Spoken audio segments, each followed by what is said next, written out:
Lila Morgan stood frozen in the doorway of Hawthorne Hall, her eyes wide at the chaos before her. The living room, once the pride of the Hawthorne family with its priceless antiques, now looked like a battlefield after a storm. Red paint streaked across the hardwood floors, velvet pillows ripped open, feathers drifting through the air like snow in the heavy, tense silence. But what stopped Lila cold wasn't the destruction. It was the eyes of the 3 6-year-old boys standing in the middle of the wreckage. Eyes that burned with a deep, aching pain. "You're not gonna make us like you." Ethan, the eldest of the triplets, shouted, hurling a toy truck so hard it landed inches from Lila's feet. "We don't need another nanny. We want our mom." Behind him, Noah and Caleb stood shoulder to shoulder, like 3 little soldiers guarding the gates from an intruder. Tear streaks mixed with dirt across their young faces, every muscle tight with suspicion. In the past 6 months, they had driven away 17 nannies, and they looked ready to make Lila number 18. But when Lila met their eyes, she didn't see the monsters the rumors described. She saw 3 small hearts, flailing in a sea of loss and fear, desperately building walls to keep from being abandoned one more time. "I know you miss your mum," Lila said softly, stepping carefully over the shattered toys. "I'm not here to replace her. I'm here because I think you need someone who knows what it feels like when your whole world falls apart." The boys froze for a moment. No one had ever spoken to them like that. Ethan narrowed his eyes. "You don't know anything about us." Lila knelt down, so her gaze met their tear-reddened eyes. "You're right. I don't know everything about you, but I know you're scared. I know you're angry. And I know you think if you make me miserable enough, I'll leave just like everybody else did." Noah and Caleb glanced at their brother, confusion flickering for just a second. "But here's the thing," Lila said with a faint smile. "I'm not going anywhere. And before today's over, I'm going to show you something that might change everything." Ethan's voice dropped into a growl. "What thing?" Lila stood, brushing stray feathers from her dress. "That sometimes, letting someone new in someone who actually cares, even when your heart's breaking, can be the right thing to do." Just then, heavy footsteps echoed down the hall. All 3 boys went pale. "He's home," Caleb whispered, swallowing hard. "Dad's gonna lose it when he sees this." But what happened next stunned everyone, including the man who, for 6 months, believed his sons were beyond saving. 6 months earlier, Adrian Hawthorne sat in the glass-walled office of Hawthorne Enterprises on the 42nd floor, his tired eyes fixed on a phone that was buzzing for the 3rd time that morning. He already knew. Either his assistant was calling with another nanny crisis, or the school was reporting a fresh incident involving his boys. This time it was both. "Mr. Hawthorne," came Rebecca's voice when he picked up, "I've got bad news, and worse news." Adrian shut his eyes, rubbing his temple. "Bad news first. The school called. The boys caused chaos in the cafeteria, locked their teacher in the supply closet, and hid in the playground tunnel for over an hour." Adrian let out a long, heavy sigh. "And the worst news? Nanny number 17 just quit." She left a note. "Those kids are possessed, and there's not enough money in the world to keep me here." Oh. Half a year ago, Adrian had been a thriving businessman, a proud husband, a devoted father. But the car crash that took Clara, his wife, the heart of the family, left a hole nothing could fill. Now, his boys were spinning out, and all he could do was watch helplessly. The guilt was a weight he carried every day. Clara had been on her way to buy him a birthday gift when it happened. The boys never said it out loud, but Adrian knew in some corner of their hearts they blamed him. And he hadn't forgiven himself either. "Rebecca," he said hoarsely, "find someone new. Pay double." "Sir, I've called every agency. No one will take the job anymore." Adrian turned to the window, staring down at the city, a fortune worth over $2 billion, yet he couldn't buy the one thing he wanted most: a whole family again. Meanwhile, across the river, in a small Brooklyn apartment, Lila Morgan sat by her laptop, rain tapping steadily against the window like a patient knock. She'd been out of work for 2 months, ever since her last employers moved overseas. 8 years of nannying experience meant little in a market chasing younger candidates with sparkling resumes and flawless backgrounds.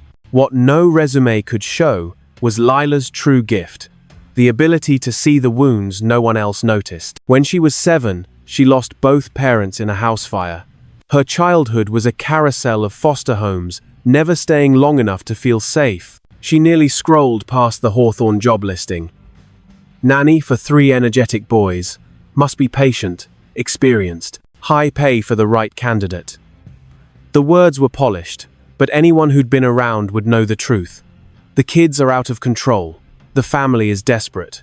Then she saw the news article about the accident that had taken Clara Hawthorne, and her chest tightened. She knew exactly how those boys felt, afraid, angry, and pushing everyone away before they could be left behind again. They don't need a nanny, Lila thought. They need someone who's been there. She spent the entire night at the old wooden table in her small Brooklyn apartment, writing a job application that looked nothing like any resume she'd ever sent. No list of degrees, no canned lines about skills, just honest words, because she believed that was what wounded children needed more than anything else. The next morning, Adrian Hawthorne sat in his study at Hawthorne Hall, the pale morning light spilling through the massive window behind his desk. The house was unusually quiet with the boys at school, but he knew that peace wouldn't last. His assistant, Rebecca, had lined up 5 candidates for interviews, and Adrian wasn't expecting much. Most people backed out the moment they heard about his 3 sons long before meeting them. The first candidate arrived promptly at 9 a.m., a woman in her early 50s, hair neatly pinned up, with the severe air of someone who'd served wealthy families for decades. "Mr. Hawthorne," she began crisply, "I understand your children have behavioral problems. I believe in strict discipline and firm boundaries. I've never met a child I couldn't straighten out." Adrian's brow creased. His boys didn't need straightening out. They needed healing. The second candidate was a bubbly young woman fresh out of college, bright-eyed and brimming with energy. It took Adrian only minutes to see she had no idea what she'd be walking into. "I love kids," she beamed, "and I believe that once they see how cheerful I am, they'll forget all about being sad." Adrian gave her a polite smile and ended the interview early. The third and fourth weren't much better, one too rigid, the other too dreamy to survive in the reality his boys lived in. Then Lila Morgan walked in. Adrian opened the door to find a woman in her 30s with warm brown eyes that seemed to reach straight through the ice in his chest. She wore a simple navy dress, soft flats, and carried herself with quiet confidence. "Mr. Hawthorne, I'm Lila Morgan. Thank you for taking the time to meet with me." End of. The first thing Adrian noticed. She didn't glance around the house like she was touring a museum. Her eyes lingered instead on the framed family photos lining the hallway. Clara, his late wife, smiling with the boys rather than the antique furniture that most visitors admired. Her story. "Tell me about yourself, Miss Morgan," Adrian said as they sat down in his study. Lila drew a deep breath, holding his gaze. "Mr. Hawthorne, I don't have a college degree in early childhood education, and I don't own a single advanced childcare certification. What I do have is 8 years of hands-on experience with kids, and a childhood that taught me exactly what it feels like when your whole world falls apart." Adrian leaned forward, drawn in by her candor. "Go on." "When I was 7, my parents died in a house fire.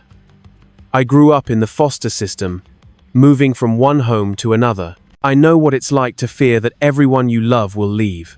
I know what it's like to push people away because it hurts less than waiting for them to walk out." She shifted slightly closer. "I read about your family's loss. My heart aches for what you and your children are going through.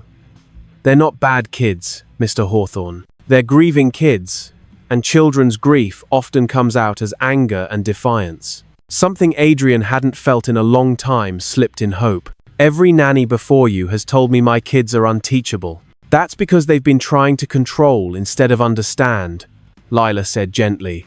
"Your boys aren't trying to make life hard, Mr. Hawthorne. They're just trying to survive." For the first time in months, someone had put words to the ache he carried. "I should warn you, my sons have driven away 17 nannies in 6 months. They can be destructive." "Oh." Lila's smile was calm, the smile of someone who had weathered worse storms. I've worked with kids who set their bedrooms on fire because they were terrified of being hurt again. I've met children who destroyed everything they touched because they were already shattered inside. Destruction is just a wordless cry for help. Adrian studied her. This woman didn't see his sons as a problem to be managed, but as souls to be protected. When can you start?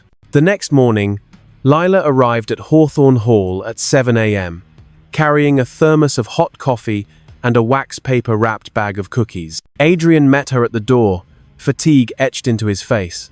The boys are still asleep for now, but that won't last. Are you ready? She handed him the coffee. I think you need this. And Mr. Hawthorne, no matter what happens today, I'm not quitting. Adrian hesitated, caught off guard. How long had it been since anyone had offered him something so simple, so kind? Thank you, Miss Morgan. That's thoughtful. Please call me Lila. By 7:30, the sound of pounding footsteps and shouting rolled through the house. They're up, Adrian murmured. Following the noise into the kitchen, Lila found 3 dark-haired, blue-eyed boys in the middle of a syrup and orange juice war. Sugar coated the island counter, golden liquid puddled on the floor. One boy was standing on a chair, ready to dump the rest of the juice over his brothers' heads. Food fight, one of them yelled when they spotted her. Lila didn't shout. She didn't rush in to stop them. She smiled. Wow, you're good at this. I'm impressed. The boys froze, startled and suspicious. You're not going to yell at us? Why would I? Looks like you're having fun, but I bet you're getting tired. Oh. She pulled out a chair and sat at the table as if she hadn't noticed the sticky floor. I'm Lila. I brought cookies, but you're probably too full of syrup. We didn't eat it, one protested. We threw it. Ah. Throwing is more fun than eating, huh? So what are your names? The oldest crossed his arms, his voice firm. I'm Ethan. This is Noah and Caleb, and we don't like nannies. That's fine, Lila said with an easy smile. I'm not exactly a nanny. Then what are you? Noah asked. I'm a friend who makes really good cookies and tells the best bedtime stories. Caleb's eyes lit up. What kind of stories? Stories about knights, magical creatures, and adventures that sometimes start in a kitchen. Ethan didn't drop his guard. Friends leave. Lila's chest tightened. You're right, sometimes people leave, but that doesn't mean everyone will. Caleb's voice was barely a whisper. Our mom left.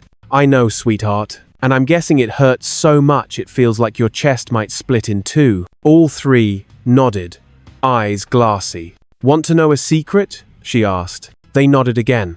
I lost my parents when I was just a little older than you. I used to push people away so they couldn't hurt me. But then I realized I was missing out on some really amazing people just because I was afraid they might care. Lila set a bag of chocolate chip cookies on the table. These were my mum's favorite. I make them every time I miss her. You don't have to eat if you don't want to. And you don't have to like me, not yet. But I'll be here every day, whether you're being good or causing trouble, happy or sad. Because that's what people who really care do. They stay. The kitchen of Hawthorne Hall fell silent, the only sound a faint sniffle. After a long moment, Caleb, the youngest, shuffled up to the table. Miss Lila, can I try one? Of course, sweetheart. Caleb took a bite. His amber eyes lit up. This is really good. Noah and Ethan glanced at each other before slowly making their way over. In minutes, all 3 were munching cookies, their shoulders easing, soft laughter bubbling up as they sat close to Lila. From the doorway, Adrian stood still. In just 20 minutes, this woman had done what 17 nannies hadn't managed in months reach his sons. What he didn't know was that the fragile peace was about to shatter. His phone buzzed. Adrian's heart sank when he saw the name Daniel Cross, his attorney, who only called when it was serious. Adrian, we've got a big problem, Daniel said without preamble. Tonight, Metro News is running a feature on your family. Someone leaked the nanny turnover story.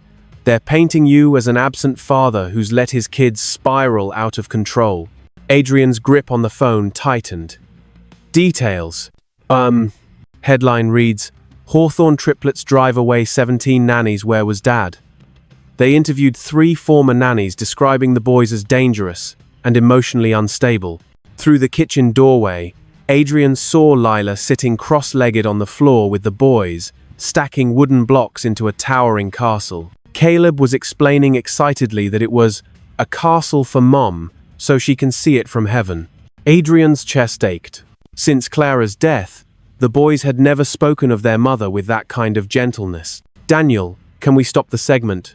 I'll try, but odds are slim. And they know you hired a new nanny yesterday. She could be next on their hit list. Ice slid through Adrian's veins. If the media tore into Lila, would she walk away like everyone else? He stepped into the kitchen, but Lila looked up and smiled. Keep building, guys. I need a quick word with your dad. Oh. In the living room, Adrian drew a deep breath. Lila, tonight there's going to be a news piece targeting this family. They'll turn my kids into monsters, and they might drag you into it. He laid out everything, his voice low. If you want to walk away, I'll understand. In just one day, you've done more than anyone else in 6 months. Lila studied him. May I ask you something, Mr. Hawthorne? Go ahead. Do you believe your kids are monsters? Adrian froze. Of course not. They're just kids who lost their mum, and they're grieving. Then why do you care what strangers on television say? He faltered. Because it affects their future school opportunities. Or, she cut in gently, it could be the chance for them to see that people who truly love them stay, no matter what the world says. Her gaze drifted toward the garden where Clara used to play. I've been judged my whole life, an orphan, no degree, no fancy pedigree. But a few people looked past all that and believed in me. They changed everything. If I walk away the moment things get messy, I'm teaching your kids they're not worth fighting for. Adrian's throat tightened. So, you're staying? Yes. But tonight, when the segment airs, we're going to watch it together. And then we're going to talk to the boys straight. The rest of the day, it was as if Lila knew exactly what each child needed. When Noah melted down over losing his favorite toy, she sat beside him, rubbing his back until the tears passed. When Caleb panicked at the sound of a loud truck outside, she held him close, humming softly until his breathing slowed. When Ethan splattered paint across her dress on purpose, Lila just smiled. Looks like we're both artists. Want to paint together? By dinner, the boys were glued to her side, helping cook, setting the table, even picking up their toys without being asked. Adrian watched in quiet astonishment. The wall of anger and fear was cracking. At 8 p.m., the whole family sat in front of the television. The broadcast opened. Tonight, the Hawthorne family, where 17 nannies have quit in just 6 months. Former employees describe the Hawthorne triplets as dangerous and out of control. This is Metro News' exclusive story. A photo of the 3 boys flashed on screen with the caption, "Troubled kids, behavioral concerns." "Dad," Noah whispered, "why are they saying bad things about us?" A former nanny appeared on screen. They were completely unmanageable. They destroyed property, broke every rule. I've never seen worse. Ethan turned to his father, his voice small. "Are we really that bad, Dad?" "Boys, do you know what I see when I look at the 3 of you?" Lila Morgan asked softly.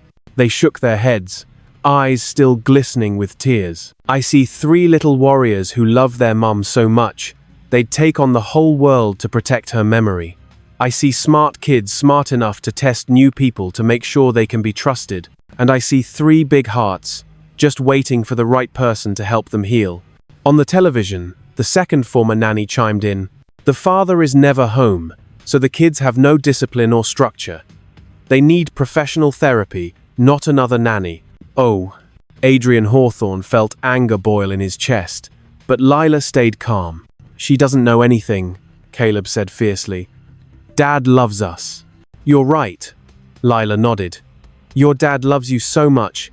He works even harder so he can take care of you himself, even though his own heart is breaking." Then the third former nanny appeared, her voice cold. "Those kids are damaged beyond repair. No amount of love or patience will fix them. The Hawthorns just have to accept they'll never be normal." Oh, Ethan broke down. She thinks we're broken forever. Lila pulled all three into her arms. Listen to me, my brave little men. She is completely wrong. You are not broken, and you are not ruined. You're hurting, and that's not the same thing. Losing someone you love isn't something to fix. It's something you carry, something worth honoring.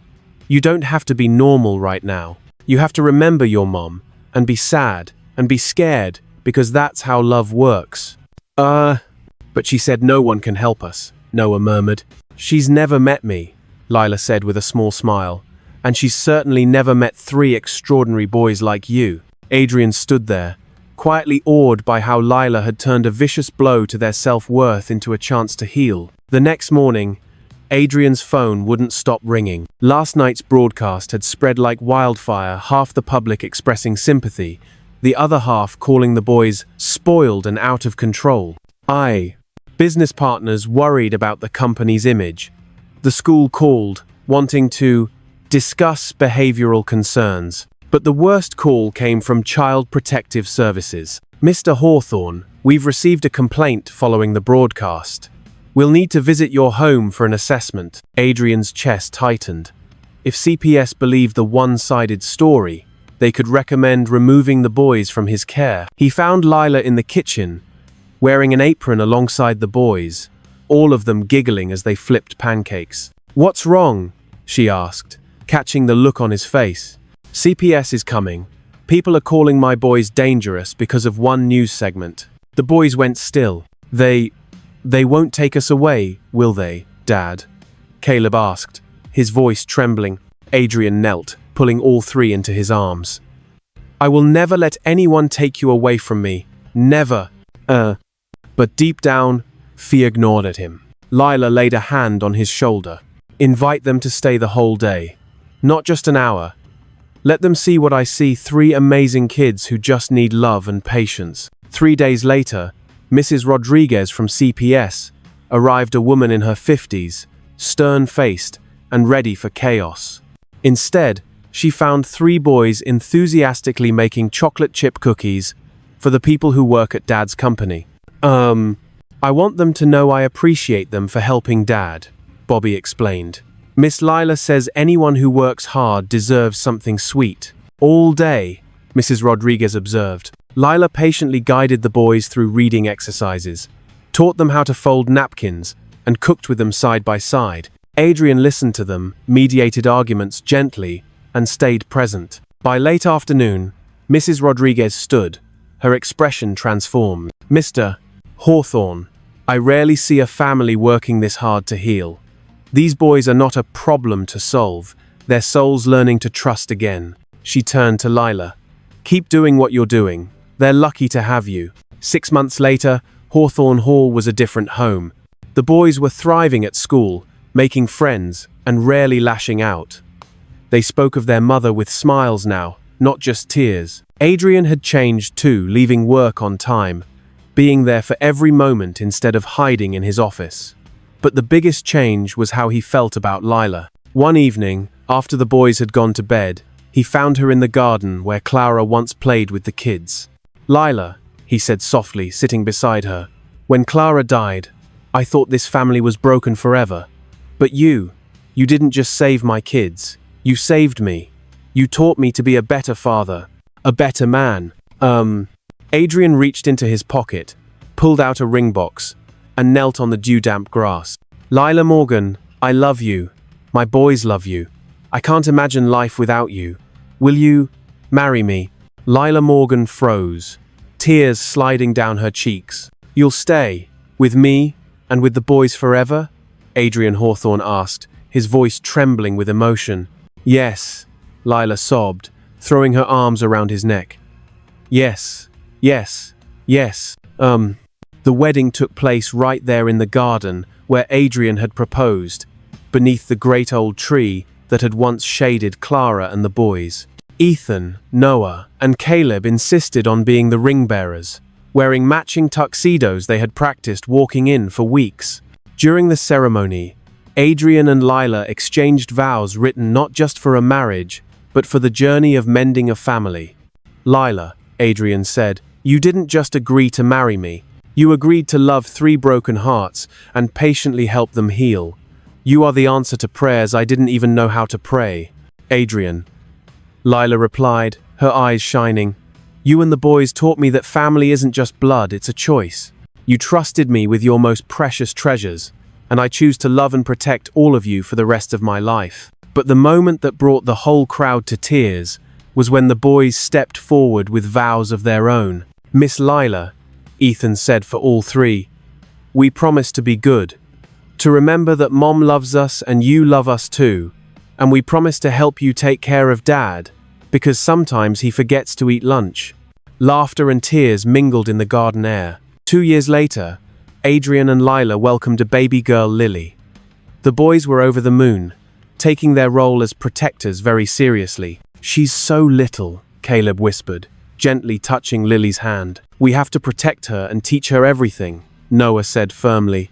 Just like Miss Lila protected and taught us, Ethan added, pride in his voice. 5 years after Lila first walked into Hawthorne Hall, the family was unrecognizable from the grieving, fractured people they had once been. The boys, now 11, were thriving in school, well liked for their kindness and empathy. They often stepped in to help classmates in trouble, carrying with them the compassion Lila had planted in their hearts. Adrian had expanded his company to establish a foundation for single parents and families who had suffered loss. Realizing that true success wasn't measured in profit, but in the love and stability he brought home, Lila had founded a counseling service to help families cope with loss and childhood behavioral struggles. She even wrote a book on helping children heal from grief, which became a bestseller.